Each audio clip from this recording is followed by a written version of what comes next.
चलिए एक पल के लिए सोचते हैं। साल है 2026।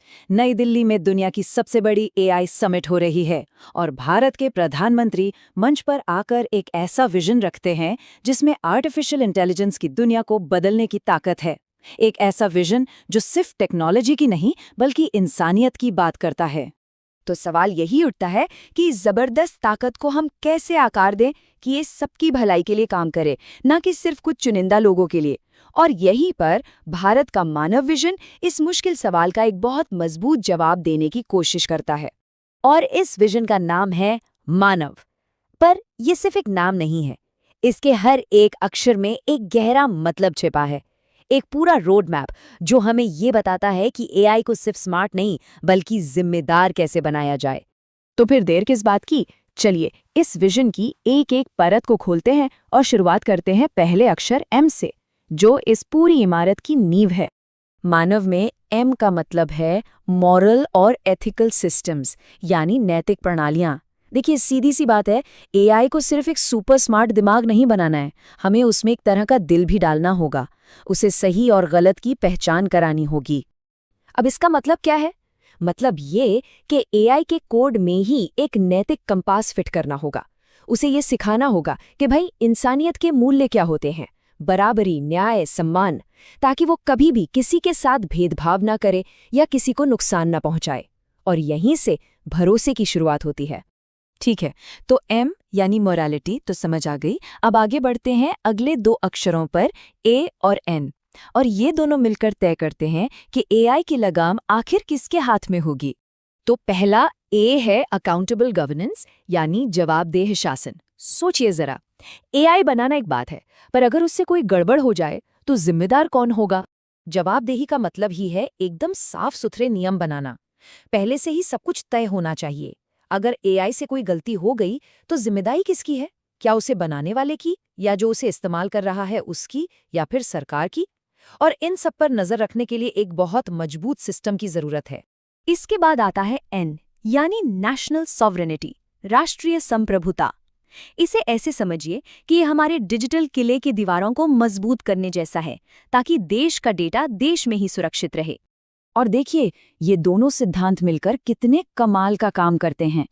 एक तरफ जवाबदेह शासन देश के अंदर एआई के लिए कायदे कानून बनाता है, वहीं दूसरी तरफ राष्ट्रीय संप्रभुता ये पक्का करती है कि हमारा कीमती डेटा देश से बाहर ना जाए, किसी और के हाथ ना लगे। मतलब ये एक तरह का डबल प्रोटेक्शन है। तो हम एम, ए और एन को समझ चुके हैं। अब चलते हैं मानव विजन के आखिरी दो हिस्सों पर, दूसरा ए और वी। और ये इस बात पर फोकस करते हैं कि एआई असल में आम लोगों तक कैसे पहुंचेगा। तो यहाँ पर दूसरा ए है एक्सेसिबल और इंक्लूसिव, यानी सुलभ और समावेशी। देखिए, इसका मकसद बिल्कुल साफ है कि एआई का फायदा सिर्फ कुछ बड़े शहरों या अमीर लोगों की तिजोरी में बंद होकर न रह जाए। इसे गांव-गांव, घर-घर तक पहुंचना है। और यहीं पर सबसे बड़ा खतरा सामने आता है ग्लोबल एआई डिवाइड का। हमें डिजिटल डिवाइड तो याद ही है ना? बस वैसा ही डर अब एआई को लेकर है। कहीं ऐसा ना हो कि इसकी सारी ताकत बस कुछ अमीर देशों और बड़ी-बड़ी कंपनियों की मुट्ठी में सिमट कर रह जाए। तो सवाल है कि इस खाई को कैसे भरा जाए? जवाब है, एआई को गांव के किसान तक ले जाना होगा, शहर के छोटे दुकानदार तक पहुंचाना होगा।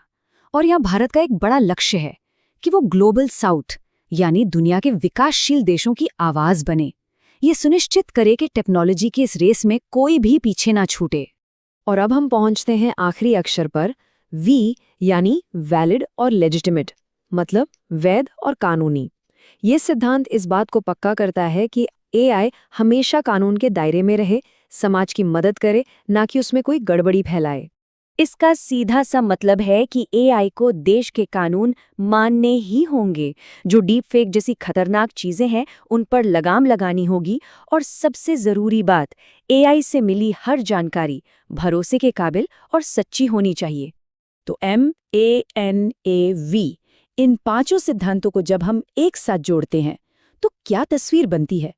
ये तस्वीर है एक ऐसे एआई की जिसके केंद्र में टेक्नोलॉजी नहीं बल्कि खुद इंसान हो। तो देखिए, ये मामला सिर्फ कोड और एल्गोरिदम का नहीं है, अगर हम पूरे मानव विजन का सार निकालें तो 3 बातें सामने आती हैं। पहली, एआई को इंसान केंद्रित बनाना। दूसरी, इसके विकास में सबको शामिल करना, यानी इसका लोकतंत्रीकरण करना। और तीसरी, एक जिम्मेदार शासन बनाना जो इसे सही दिशा में रखे। और ये सब हमें एक बहुत बड़े और अहम सवाल पर लाकर खड़ा कर देता है। क्या किसी एक देश का विजन पूरी दुनिया के डिजिटल भविष्य की शक्ल तय कर सकता है? क्या भारत का ये मानव विजन सिर्फ भारत तक ही सीमित रहेगा, या फिर ये पूरी दुनिया को एक नया रास्ता दिखाएगा? एक ऐसा भविष्य जहां टेक्नोलॉजी और इंसानियत एक दूसरे का हाथ थाम कर चलें। खैर, इसका जवाब तो हमें आने वाला वक्त ही बताएगा।